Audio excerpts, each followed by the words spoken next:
Phil Ivey consulted his randomizing device. Whenever you are playing poker, make sure you come prepared with a randomization device, and then make sure you take a look at it. Hello everyone, I'm Jonathan Little for PokerNews.com, here today with a hand from the 100,000 euro buy-in Party Poker live event. Make sure you check out their YouTube channel at youtube.com/partypokerlive. This hand features two very strong players. Let's get to it. 3-bet is to 11K. We're picking up the action pre-flop where we are playing 500 1,000 with a 1,000 big blind ante. And Phil Ivey, you all may have heard of him. Phil Ivey, very, very world-class player. He has about $31 million in live tournament earnings. That's a lot.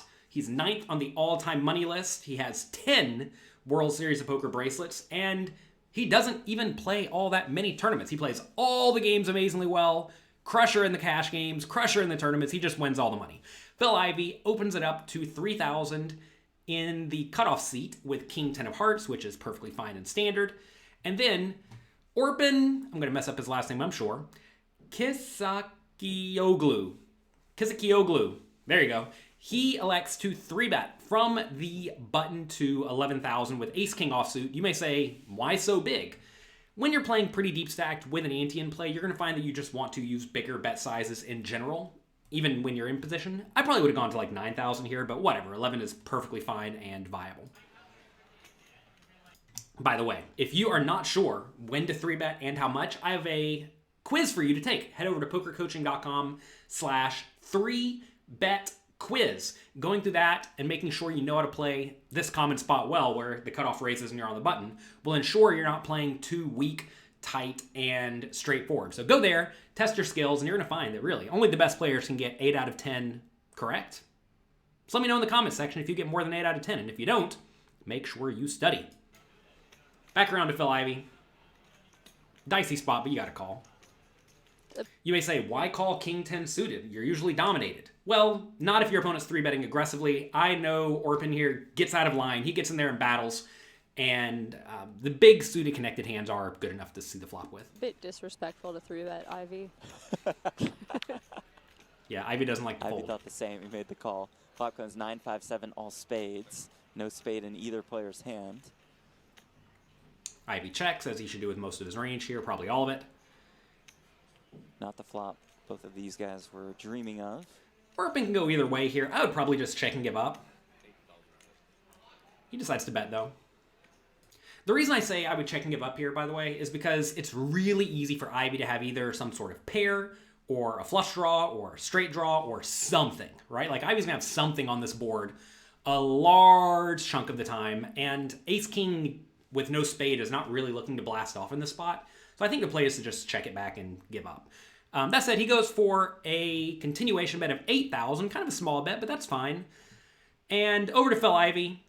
This seems like a pretty easy fold to me, because he has no hand, no draw.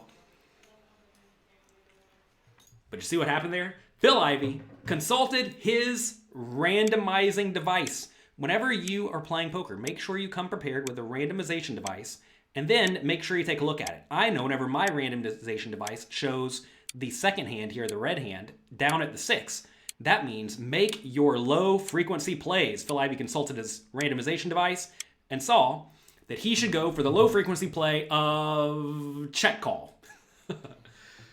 Ivey just always has plans. Phil Ivey, the check call with the King 10 of Hearts on the 9-5-7 all spade board. 3 of spades comes on the turn. This could be part of his plan. All right, Phil Ivey checks the 3 of spades turn. And now I want you to consider what you would do here in Orpen spot with the Ace-King no spade on the 4 spade board. In this scenario, do you elect to just check and give up, or are you going to go for a bluff? And if you're going to go for a bluff, would you bet small, like 15,000? Or would you bet big, like 35,000? I want you to think about this and pause the video and write in the comment section below what you would do in this spot.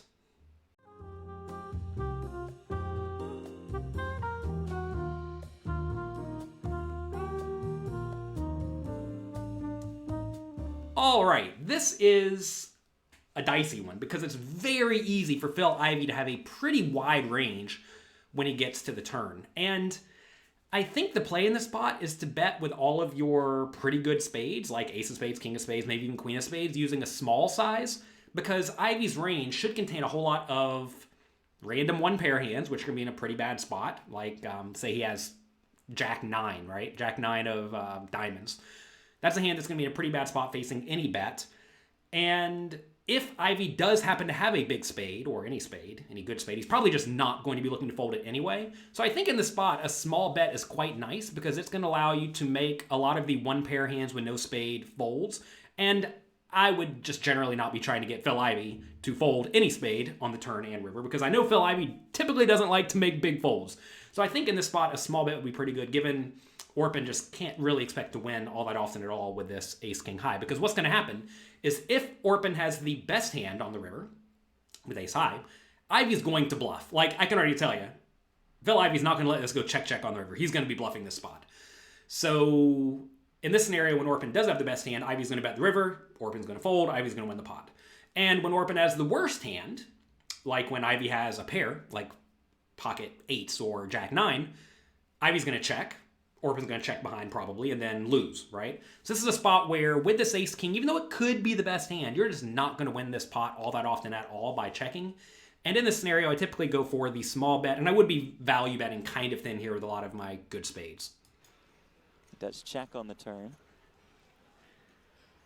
That said, if you're playing against Phil Ivey, and you know Phil Ivey's just not folding, you probably don't want to go for the bet. I would be interested to know what Ivey would do here against a bet. I mean, it seems like an obvious fold to me, but Phil Ivey gets out of line and does it. He consults the randomization device, and I think his randomization device is frozen, kind of like this one here, to where the hand that matters, the red hand, is always pointing towards make the aggressive play. If you could look at your opponent's randomization device and it shows the aggressive play all the time, you probably don't want to fold to those players. That said, Ivey gets out of line, he gets after it, he tries to run big bluffs. Let's see what happens in this spot.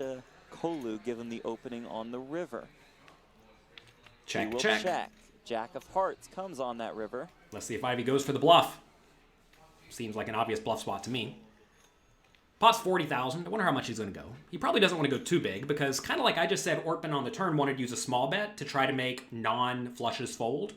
I think that's probably what Ivey wants to do as well. So pot's 40 and Ivey goes for a 20,000 bet, half pot. Seems nice and fine to me because that's going to result in the one pair hands folding most of the time unless they decide to hero call. And the flushes, you're just not going to make fold. There's no point in going really big here like pot or over pot because if you go over pot, what's going to happen is the good spades are still just going to call. There's not really any way you're going to make ace, king, queen, jack of spades fold in this spot. So you're trying to make the unpaired hands fold. He does bet. Go. Bets 20K, gets the snap fold from Orpen. That, ladies and gentlemen, is Phil Ivey. That is Phil Ivey. He gets it done. He battles hard, and he picks up a lot of pots that other people do not. So that's going to be it for today. I hope you enjoyed this video. If you did, do me a favor, click the like and subscribe buttons below. Apparently I can't get words out of my mouth today. I hope you're having a great day, and I hope you make the best use of your time as possible. Enjoy yourselves. Thanks for being here, and I'll talk to you next time.